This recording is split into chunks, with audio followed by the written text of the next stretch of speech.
Ghana de shima ma ya mamu nyina ha UTV asuni omamu nsem ne amahodo so de a osamu fa so ene na wiamede ebeso mo kasebo ekwan so ensem a eto dwane bi ene se bosumi baaku ani ya Ghana COVID-19 yade no eyi ni ti ewo ha ma yeso ehunu se de ekeka kono ani enyan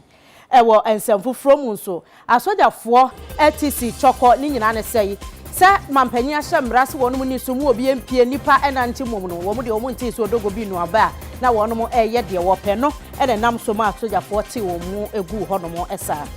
ewo ensem fufuro mu aba beto eja seposi adwuma no ene de kokobonsem magana fo se de omani abre pa ensemoni pieto anase patapa pieto yese de mra na wo nti se wo mu de mra ebe wo patapa fo na wo mu se mampanya kasa enso omuni so no wonu pieto e de afiri sebe wasene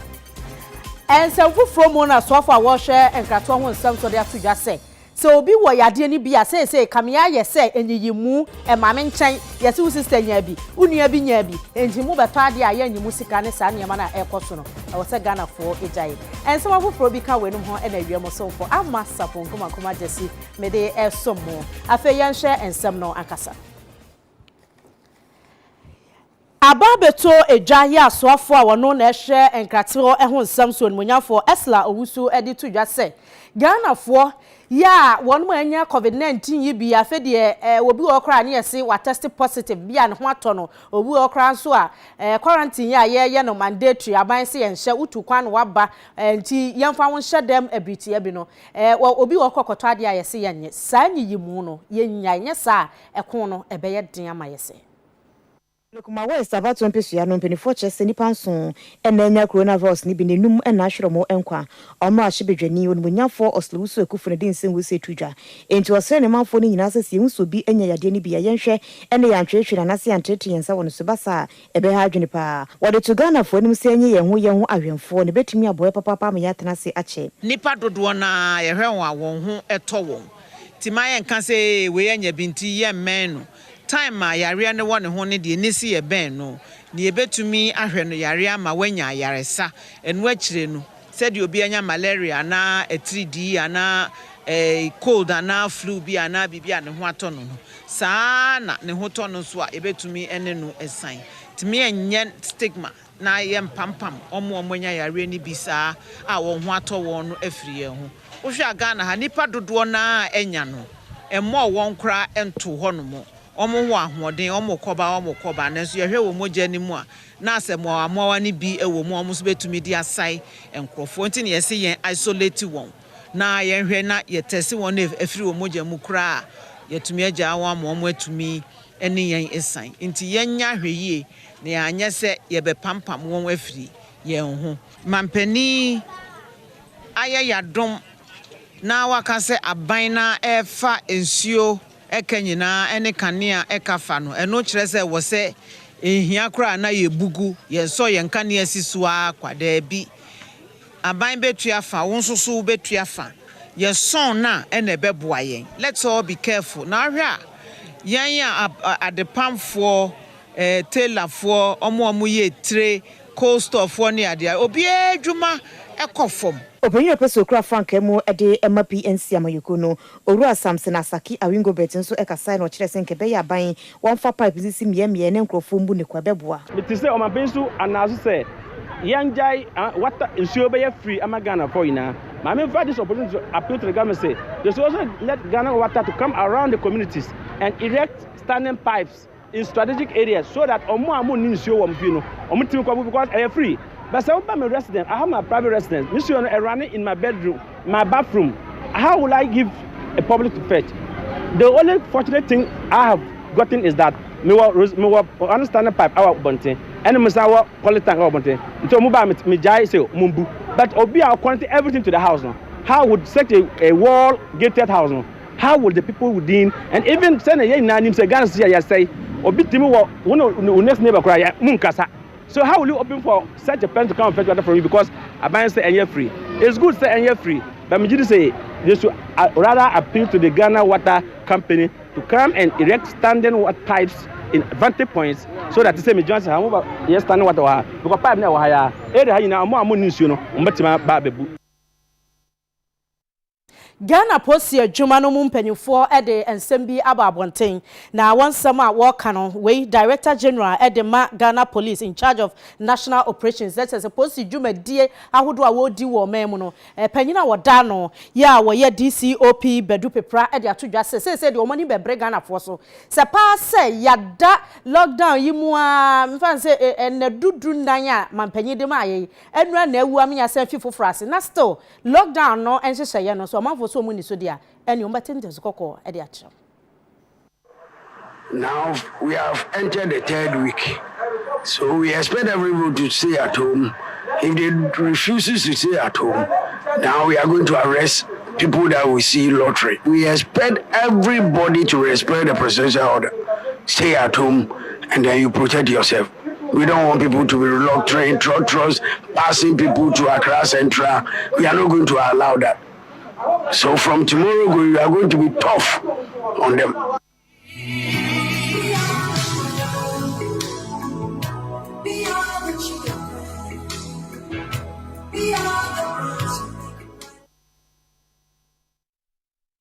Yedaswa ejina COVID-19 yade ne kon ene ho nsem ahodo a eboboba na Zoom line odwumakuo nso ekese hu behia ese universities ahodo no wonom eye disinfection exercise ni bi wo se de be ya eye bia nipa kobrebebe no se moa wa bi mpo akorura ho a obetumi akomse se de yesu apon no ho no de wani hwe na wotwe mo hyehyeye Zoom line for eye di enro ebosuapon aban ene ankrankradie mu no ehyasie free University of Professional Studies omanhia apokese mu ene meyameye ahodo no na baabi omudi enro boye no ye campus ahodo no na afesu baabi omotena ekirade no na UTV ye ne coordinator ade emadwumadien lola edi enkomoma ne chechi madekudie ntia Zoom line etusa anamono. We are doing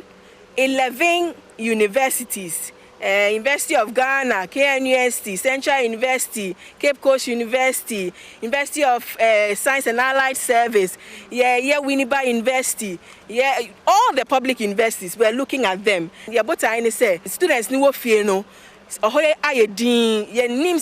Infection people have visited the premises and all that. We want to disinfect the place. So when all this is over, the place will be safe enough for students to study. Vice Chancellor Edema UPSA Obenfo Abednego Oko Amate enso ensemni 14,000 students plus. Now, Usha size we are naturally say it's making our campus safe. What has been done is something we do once a semester at our own cost. And with this one, it means that at zero cost to us. And we are grateful. Director of Physical Development and Municipal Service Directorate, Womanship Aponkasimu Charles Kofinti, and Sukasaye. In fact, exercise with the Ababoy Papa. We are sure, but now you need materials. Oh, you need be with the support of government, maybe to me cover the entire campus.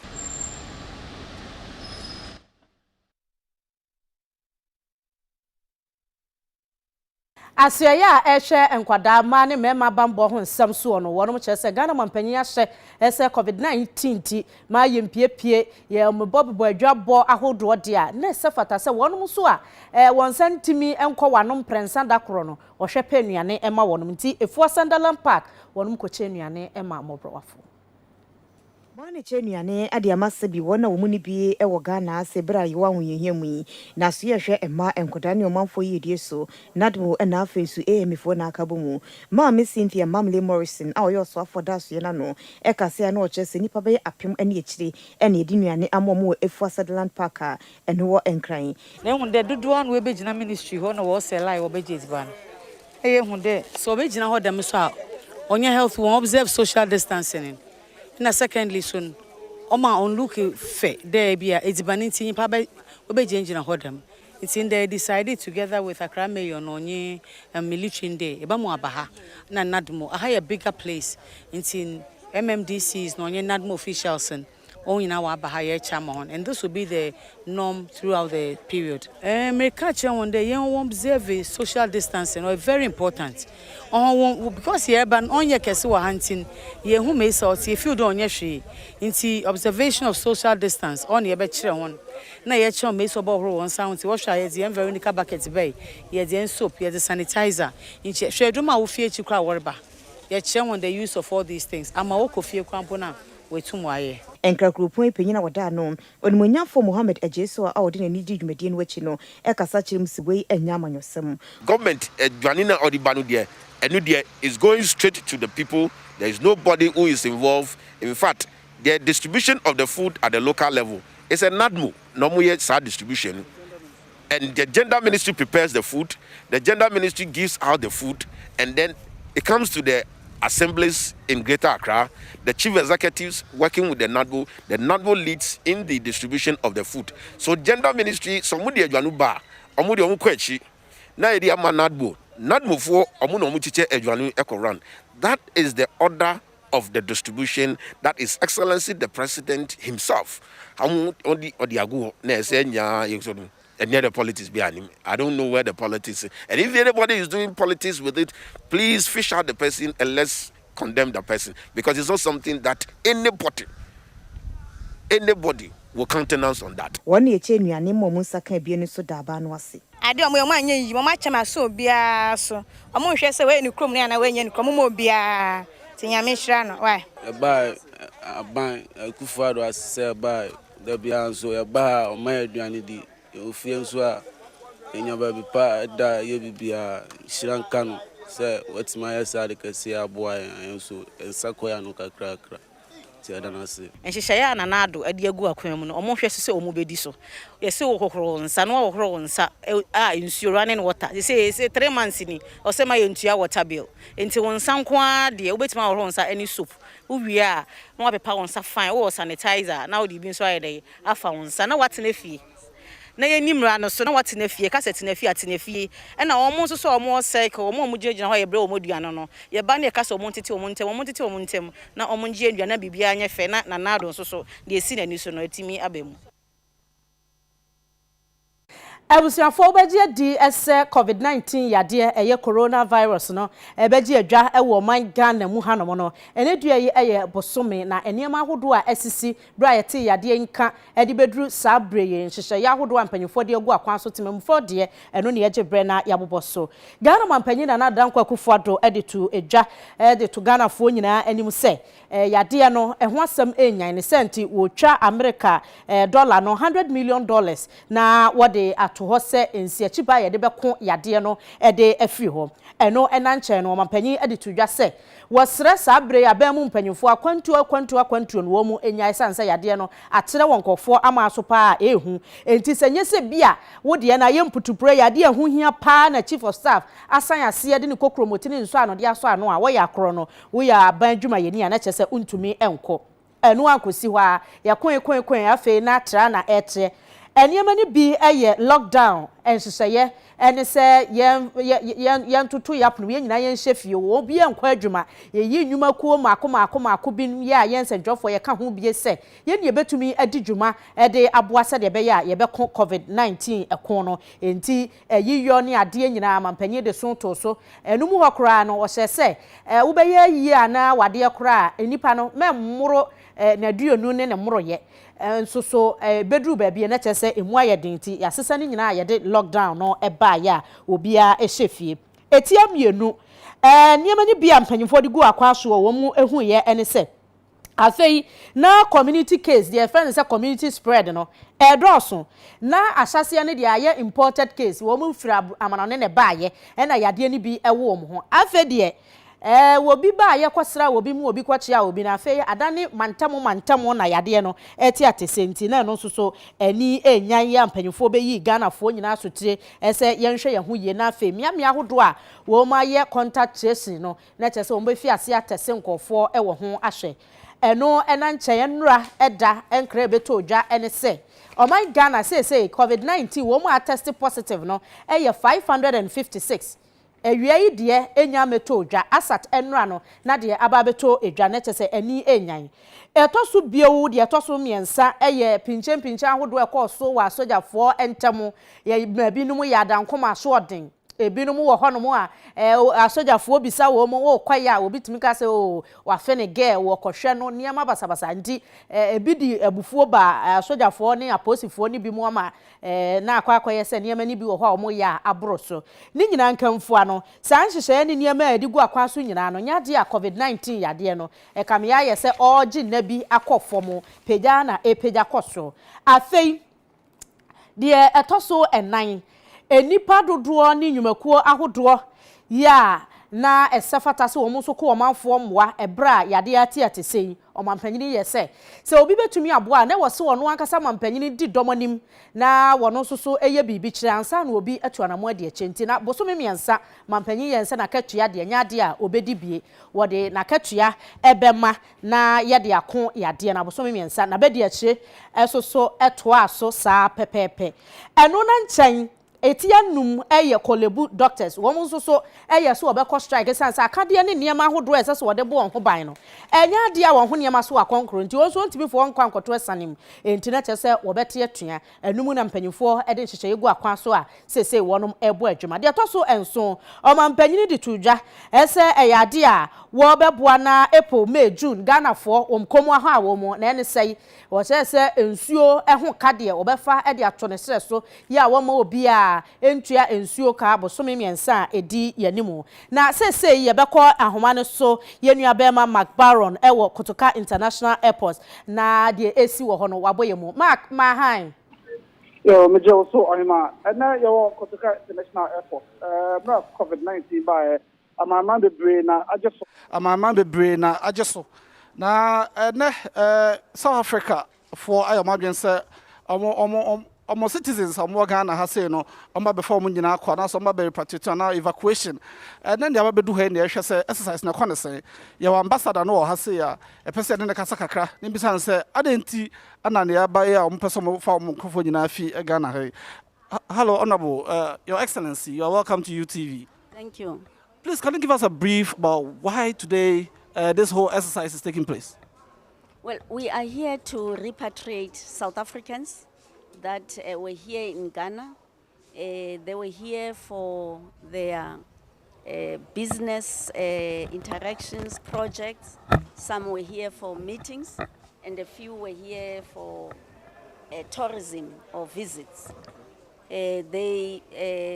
have tickets already, most of them, to go back home. And because their work or whatever project is finished, they had to wait for the plane because at the end of March, all flights were cancelled, the airport was locked, and they were really now stranded. So they appealed to the South African government to assist, organize repatriation for them to go back home. So how many of them are we looking at today that you're carrying along? We're looking at about 100 of them going back. So what is the plan? What are the modalities? Is it a voluntary exercise or it's something that the South African government is looking at carrying everybody along as their citizens are? No, it's a voluntary exercise. I'm not going home. I'm staying in Ghana. Many other South Africans are here in Ghana. They are not going anywhere. These are people that had come to Ghana for special projects, and they have completed their projects, or they had come for meetings, or they had come for holidays. They have completed their time in Ghana and their projects. They now have to go back home, and most of them had return air tickets from SAA, and therefore SAA had to come and take many of them back home who were stranded here. So most of the people that you are seeing have their own tickets. Well, there are a few that didn't have tickets. They are buying tickets right now so that they can get the flight and go back home. All right. In view of this pandemic, are you certain of their current position as to whether they are negative or positive? Have you done any background checks on them before? Well, there's just a simple check to look at symptoms, if they have any. But on arrival in South Africa, they will all go into a 14-day quarantine. which is being enforced by the South African government for every citizen that is coming back home to ensure that you don't develop the disease or you don't transmit the virus to fellow South Africans. All right. To finalize this, what advice would you have for your citizens who are in the country currently to abide by the various protocols or the directives that the government has set in place to fight the pandemic? Well, in South Africa, like many other countries, we have the lockdown, national lockdown, which has been declared by President Ramaphosa. Also, our airports are closed, our borders are closed, be it sea, air, or land. And we would like to advise South Africans to abide by the laws and all the measures that have been put in place. Already the president has reported that there is a decline in the number of infections, that the curves are flattening because of the measures that he has put in place, like the lockdown and closure of borders. And we are appealing to our people in South Africa to abide by the laws, by the regulations, because these are meant to save their own lives and to save our country. Okay. Okay. All right. All right. I'd say, Senator and Samatiano, Yane, Omo Mokobako, Ewa Hase, I was some more departure hall. Into my own departure hall, no Moncasabat. Bako, I percent in the Casa quickly near her and the status, in Bisan Samkaka. Hello, gentlemen, please, can I speak to you? Welcome to UTV News. Thank you very much. All right. Tell us, how has been the situation in Ghana since this outbreak? And what has been experienced so far today that you are going? I guess the government has really done so well so far, and I must be appreciated and give a pat at the back. And I think the public in general has been forthcoming to make sure that they adhere to the guidelines that have been given by the government. You will be going through a 14-day quarantine in SC if you get there. What would you say? Have you prepared your mind for it? I guess this is a norm now. It's a formality that has to be done. If you are looking at the bigger picture, that everybody has to stay safe, I think it's a fair and a genuine call that everybody must try to adhere to it. It might look like a stressful situation, but there's no other way. It's for the better of everybody to make sure everybody, the country, is safe and they can overcome the current situation. Thank you very much, sir. Thank you very much. Thank you. Sena Motia no only about all South Africa and South Africa Nina and then Kasa or say my prepared a year quarantine 14 days of Okoha a dog mobile phone and I say a big young machine chain your machine no my ready now sena more ambassador no so cano or my she be a say and the fatalo or moye na yara no mutumisano and the airport near Macbarum in America 7 once.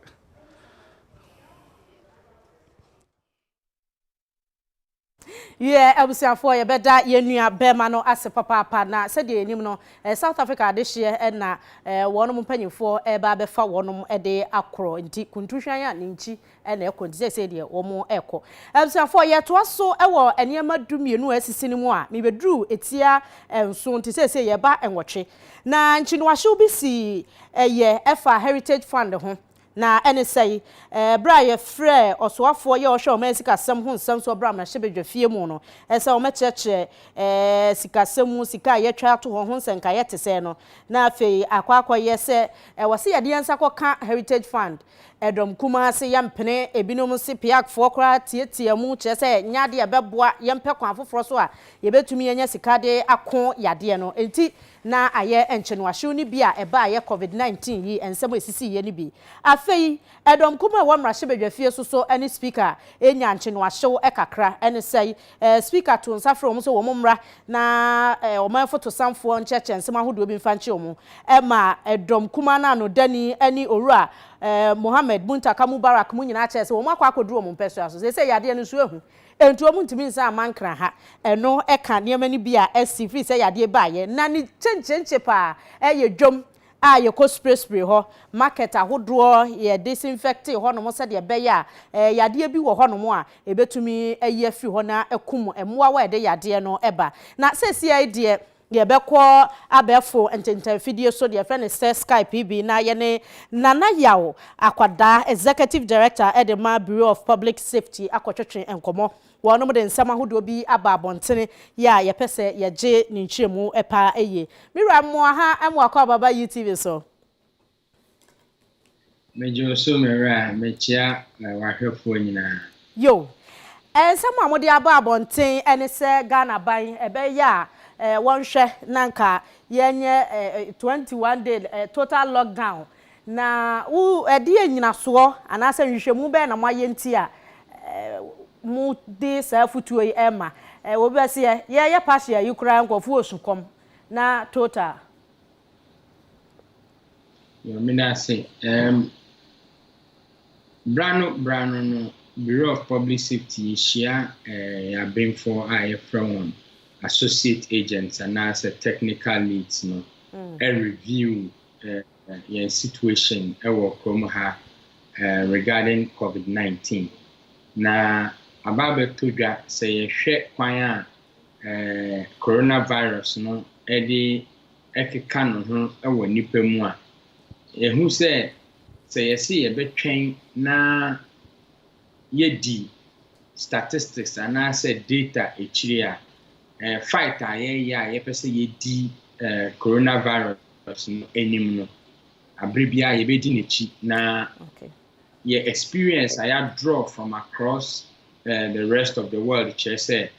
all countries are woman pursue virus no and I said they go after the data no do na eka echiri and they paid for it dearly with the lives of its citizens and in your account. And you know, you too for say you ever call ahead of the data and begin to lock places down and here see lock it down. Yo, obi baby so far, abaya na muntu ahodo a watu edibesi ne said woka say mo hwe de asi amaya ahodo obinom so anyone na muntu otu ye wonum a edi yade nachi ene wonom nso so a wo mu di yade nanim ensehye a ensusu aso ede aba na no so na mo gina kasa asemi aban sehye so far no enkoya na you me that say we a pandemic situation and a emergency situation. Me as a candidate of emergency management, a bear say make us say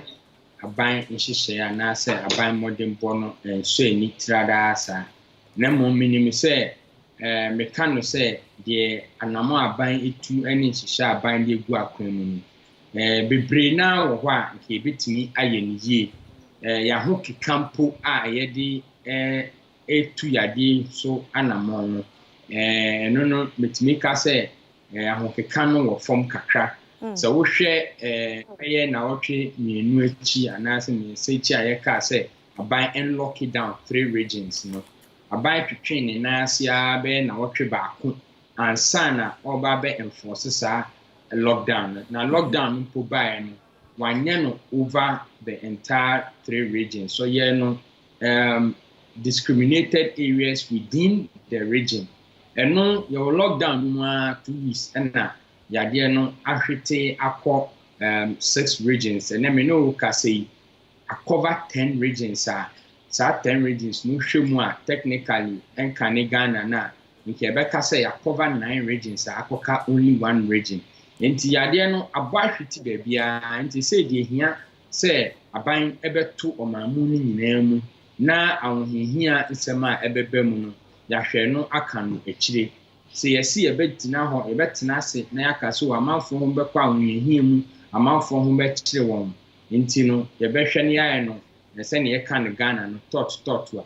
yeni beti no na ahwere nipa bebre enkwa enti I think say we have to take the bull by the horn and make those hard decisions. Okay.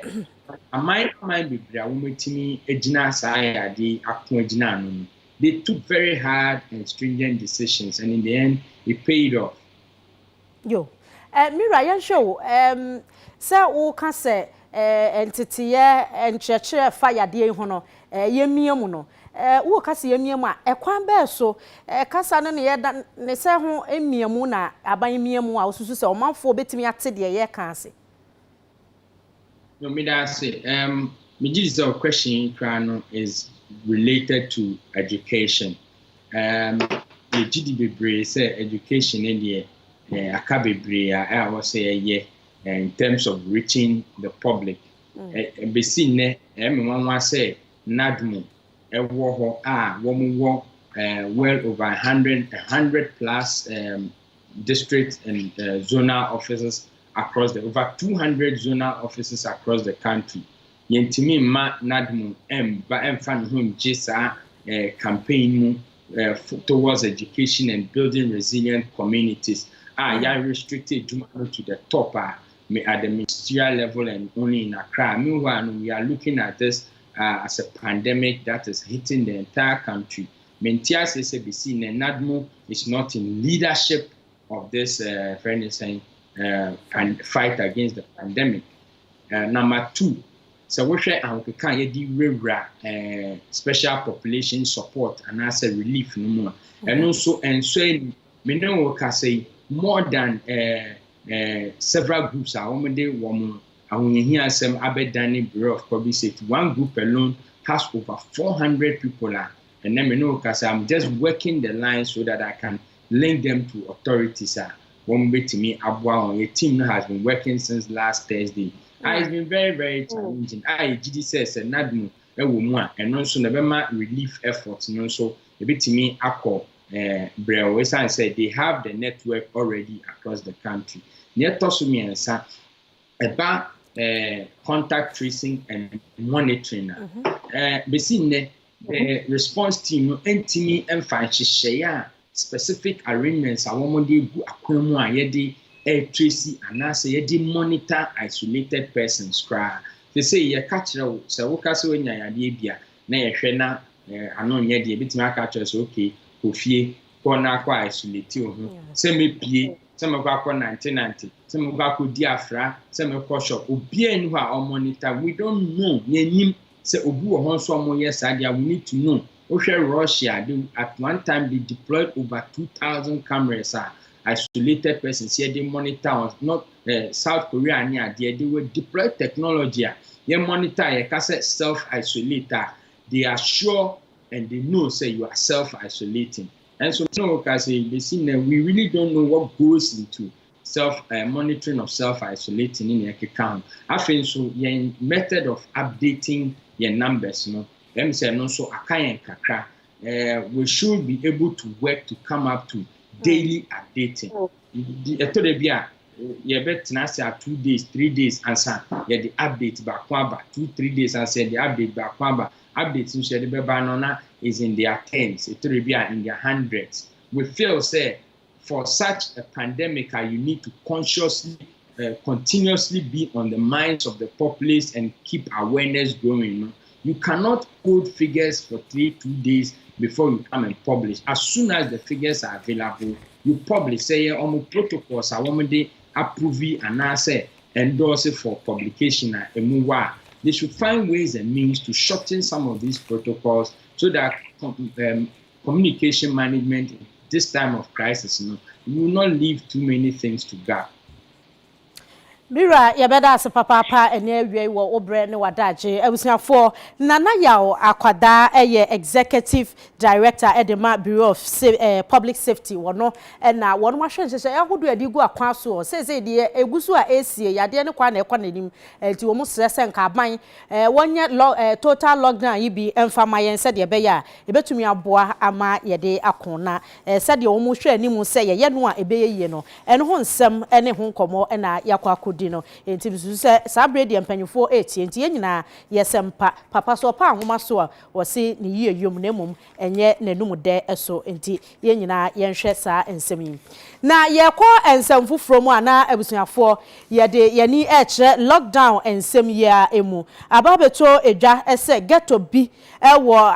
enkroma circle honomo ebabi yese yefre ho Lucifer Kingdom na abusuafo lockdown ne de enya de a ebi koso Lucifer Kingdom ayebrono ewo enkran ebenio plan station cycle eni ekwo wodomo a emrante kwa ne maba wagu wo pa omo dwumadi omu edidi obi biara enim na enne ya abade abase yenhye dem yi omo ekyese nima mu wodinde mo anya asam ketewa de ombedi kronpo abowon ento omo koto ase Ghana fo se yenya bayere bode banchi ntosi mako ne nam bia yemfamfo mu fichire no mbeje adase. We don't need aduane we we no need your one no wetin we don't need be the yen one. So all you do is we are got to for. So all we don't need is we don't need a moi. I don't cast a finish. Me feel Kumasi by and Chevia 3 months more in almost lockdown, Miss Tombo says and singlet. Cecilia, this is our common idea into me chini beam, ye piano match ye. Nano crab could tell you on a match say antenna form, scarce ni ho. Eddie, I better say almost so much Adriano, I have a corner and sanka, Naya sang and Naya Samba Fee, Naya bet now, sir. Tears you him one of you. Yana, ye take her to know. Omufi say ye near the and Swadi who be a antibibinia, no more triable. By antenna, ye tiano, and you say bia, I could be brain tini at here. By say, ye Jumau, by Accra, Hano, so Betty Sikabe 24 million, Edia Quaco Hind Dine. Mikens will get 3 years. And Tiansono, Mwabia, Ecosu, Krumubiano, Yansu Yabi, Omofabim Bra Lucifer Kingdom, for Nianso Yakahubi. Matsna no female. A hands to the Yamo, more purpose, a muddy a beshed them, Yentiming P. Yaniamaka with them, Yantu Yanai. Ye did they cry, didn't so cry, why I didn't see him more. Me tongue Kelewilly. Mintimin cock and hubium. Meja qua honko. Until I did the wire, the mom wire, yes, one. And this idea, I fear about 20 time was soon. On my penny, they were higher. Me and me, John, me a driver. You see, I almost see me and Coquanso. Jesus, on my penny, or person, said any biddy. In your own comma, on my penny. He says, you Okobua, yes, me and Jiska. By so Kubua, Jiska, Makobusu, see, Omle, you are normally a drona. Wait my head and a boy and who buy, you sue or head and a boy and who buy. And hands sometimes are any gross mouth. I buy a try 2 years in any. But I'm a higher pa. I buy police for number that don't about myself, no place station, Boko drew on Mrs. Salam, Salah, by nay about Gochi. I buy one cast out on our show on I don't know what to mean GBBum. Yes, and I could for say, or the panic, your panic, your pa. I'm sure Nippon or you almost on fire. I don't know man, or show me no fight on the mess of my dad or the politics. My 4 years, if you must not buy, was me buy a hand bet 9. Me more VIP station. Ya ba kanu yentu mi nya bibia fa ba e pa ne chew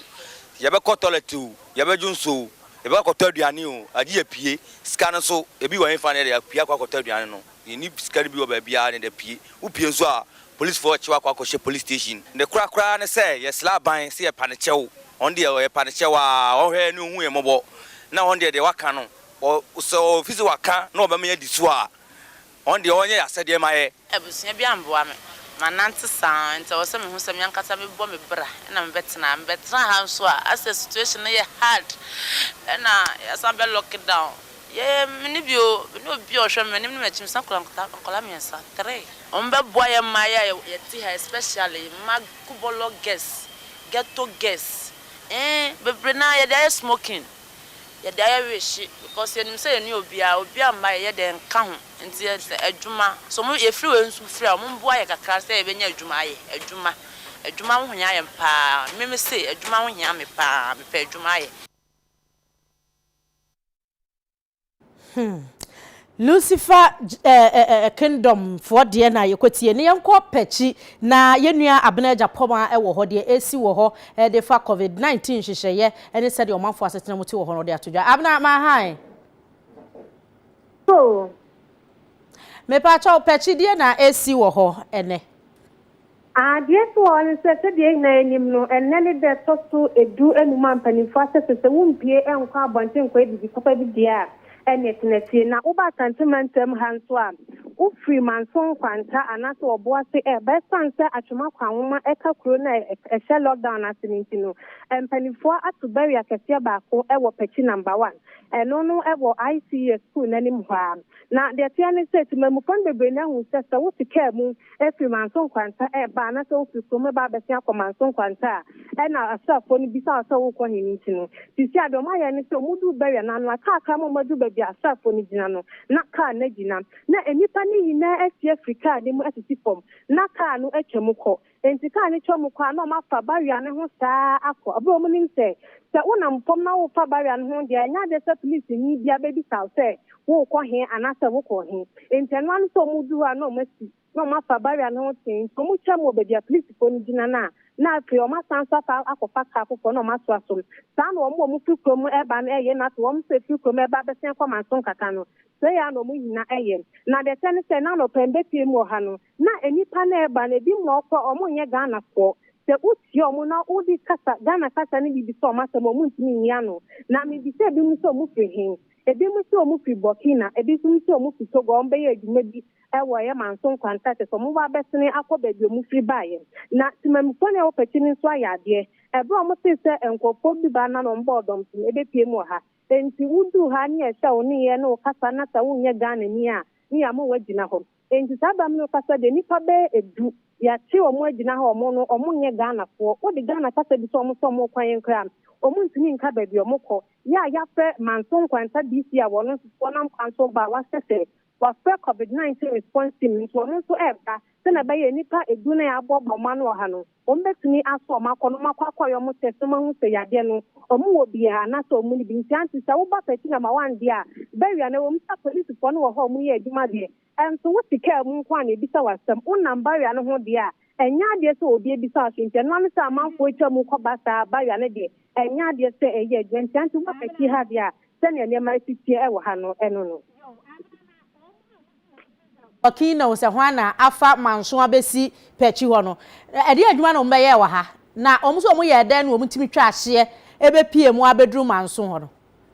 ubi to omu ebi so omu ye contractor to omu beye adwuma nso wo hwe omu ho no omu ye dia na bibia kwa nchese omu ye contractors ubi so omu asema no omu gina ho no omu hwe wanim so kasa na nkasa omu nti enti wo ka brofo anase akankasa no omu so de omu ko omu kasa no eyi wa no na de omu kan ni na ne se omu ba ha be ye adwuma ebi so omu ye carpenter fo ebi so omu ye contractor ko bi kura se oba ne bra ho no wa ba beka na wate se ye simo obia entu kwan ko be dia na bi omu te no omu fiewura no susu etu omu epam omu so omu nko abi na omu so aso omu san omu ba be sin akọ omu kro enti sei ne nya Ghana fo ya bi na adane wo mhudu abroni ya bodamani ate se wo mu mfiri Ghana wo hwe wo mo anim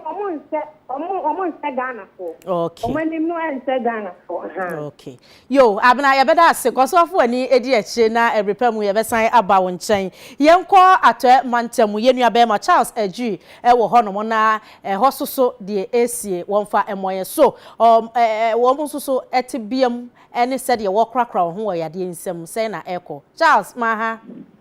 mejodo of mame yo be me na boyemu atwe mantam te say yo sisiara sa yeba oye takra de hade ya na western region ha yebaka de ene nansa na ene da na nde ya sheda ya akọ apro kakra na ma yehu yi de be biara ayedin so far as east I'd say ye biara ayedin papa na ehwe western region aboko sama na sekendi takra de ye nyanyim do twin city na nka yereka bronya na takra do fu na wodi no bano Easter sa anka yebaka de sekendi na bia kura wodi Easter na pa bia bia wo fro ho konfase kosida no ye shada ye ko ho kwa hwe moro kodo ye kwa ni in fact when yinara ayedi ho de anka odru Easter from 4 o'clock kapem anadwede nyimpa over by 10,000 na wo bugwa ewo ho anade wo shada bo ho bebeji wenenwa so na ho bibiara nkodo ana peso ya shada akọ ya ko beaches afro akohwe yinde urban western region da ya baka de oye bia mpano no so edoso pa mpano biara anya na yetu ya na mon ya akọ ho akohwe no yehu de oye marine police fo no rebo modernara robo ho eyi pa pan de obeye de obiara runtum nyeden enko beach nkonko gware dembre omampanyin nankasa odin hyehyɛ ato akwam no na sof mame adakoro so a ɔwɔ sesiare yɛn na dembre yatem yenyim de covid-19 na coronavirus started na nkede bia yɛ kada western region de dembre nkɔfo wenyim de ankɔyɛ the third largest city ɔyɛ takrade no na nka wenyim de ebi baba ha no wa akɔ apro wa me sesiare de yabaka de takrade yenya case kor ɛwa ha na case kor na yenya no daminyimpa no wo kyerem de oye Chinese ni sabe ofi akwentum bay on the 21st of March yara no bay no say obe bodu takwada ha na lankasa akwaye self isolated quarantine bi for 14 days after 14 days no chede we hu bibia wo no nti lankasa started the ori enejuma kapim abra oye 8th of April yara na no ho started the ododo no na wode no koi aya sabia ewo shama baby wo koi no chede wo hu de ampa wenye bi na dama Chinese ni onye na nkoten o chede onye ni nuanom 6 suka no ho chede onu kan wa 7 na bia we yedwuma no we quarry ibi oye coastal quarry awo anto na sesiala nyimpa wo ho no so ye 32 nti wo ka damo 7 ho a no che say mama ataka no che ye wo nyimpa 39 le sesiara no yalo hwe no mokor oye Chinese ni na wenya wo lo hwe de oye 38 ya wa kai ana obotuma abande bi wo ho ana de bi ni wo ho nti sesiara de yesi ni pide takra de yenya kor case no kor a oben owo shama no ye krowe dinkan efiwa le room aba takra de another western region ha inti of mame asama waba takrade no oni na just say na there no picnic bibiara nkwado wo western region ha yeah that's a papa Charles wo amanebo ade fi atoymantamu abreyen yenko kaso atobot yenua be ma set mante wo ho na ono soso emfa de ekoso wo ho emoye yenim se nke na ye Easter adwuada fofi na de kankofo beje omani pa kaso afo sai na nhyehyɛ yete wo mu di so ana obi ye de ope set ma han mejo so be na yetie o Joe, so what Caswa told with dia and opposed to 40 soldiers for no. Is there lockdown and almost boy to and the car will pick Caswa baby and ma. Almost time woman na participating company panel. And any pass over to call Carnation of an Antana Nante. Where we call baby, I will say, Omo Macano, Cocra, yes, sit down, but they call Caswa of Pibaye. Who Fiacra and Evans, 1 year more 10 back. Since a private car now, ID card, I share near Gustavo. Not to do what the card there, Chelsea be a me kwa say, na me say me any say, and send it to me work him. Na Taswan Kasa in particular so, and Gabi will be better or an agent of Kokobiti, Akobiti or Debbie, Oma Pine for barriers and one bob on the point. Now, that is for Monam Caswan, I make me catch on me can execute. Ya Tomina, Pacomina, Casoba head now. A funny affair in a casa, I am daughter drivers and taxis. Ya Chomo Papa, Ya Chomina, the go. Just say yes, I'm party now. Almost too much. And you know, now only set as was the Uki Kudumamo bar. I want to make a gabunum, a will be one no Makosi Caswa, and 2 who be a cast and a part, almost a mobility, police to foreign soldiers for no, almost Baby Hopra. And the police to foreign soldiers for Sapa Kuma Chumabu overhead nothing say ma. And the Samino Casa de Caswa, the entire the Opadia, who can be out. Lockdown, I hear tomorrow Caswa. Yo ene na yeda woni aposifo ne asojafo a ebo ban wo honi nyina ase papa ebusuafo ene de aposifo no mani abrenti wi asobrache a ebi be fa ho papa ya obi anso meka bi ma wo sanse mampanyina kasa ye nyina yede kon yade nti o yakro usi krom na ni hweye ne yebo a ye bebo ma baso paase yabo na yenko macbaron eho ewo Labadi Beach na yenko hwe empona no se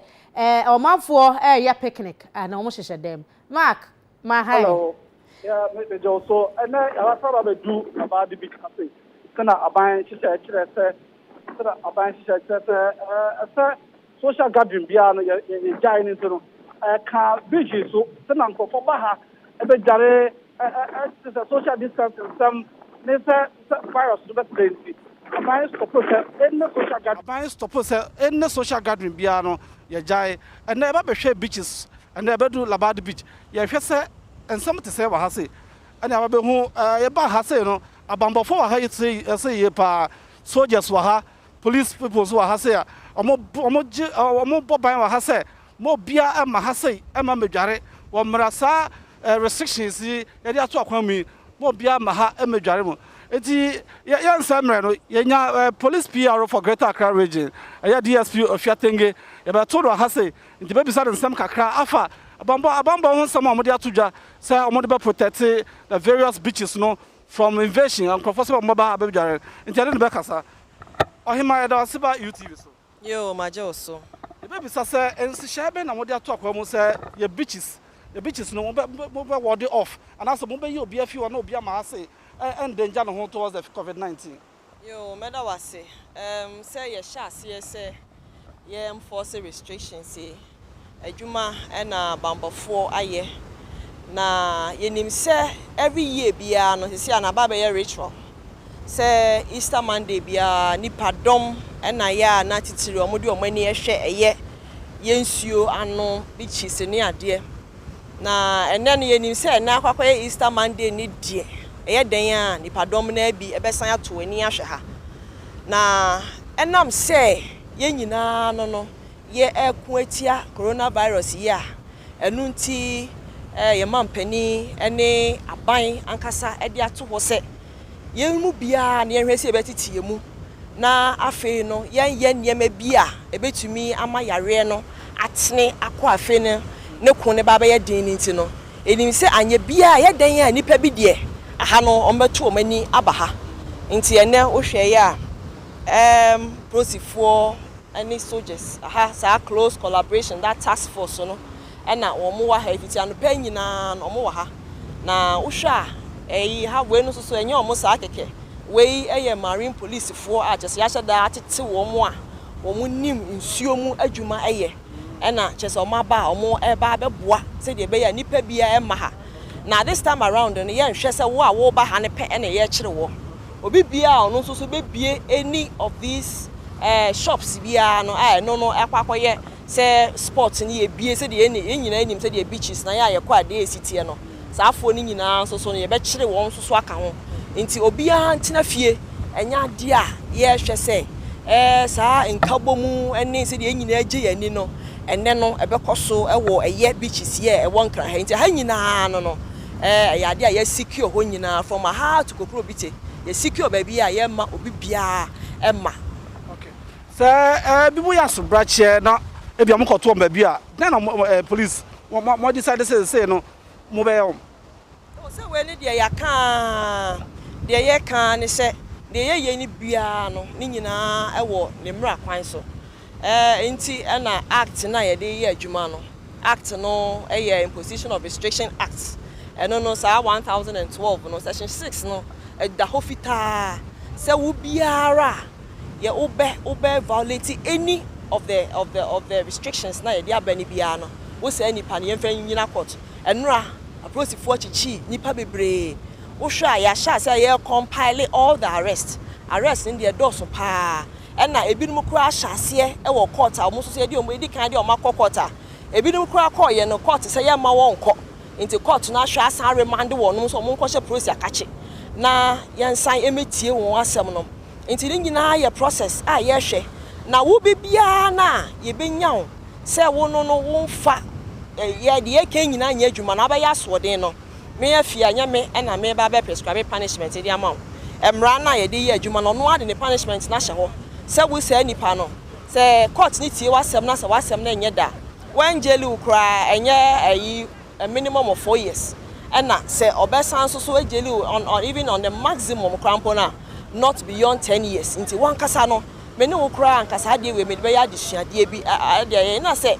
obe fine wo so crampo na not less than 12,000 Ghana cedis na net 12,000 cedis no is it easy to come by into one kasa no bisa ho so person ya so den a wa bisa ho say wo say sika di bia say ye chiw na say de kokogina court no so no o boss a fine na obetimi anya say sika na ade we nkwa na minimum and a maximum no crampo no not more than 5,000 penalty units and no okeka call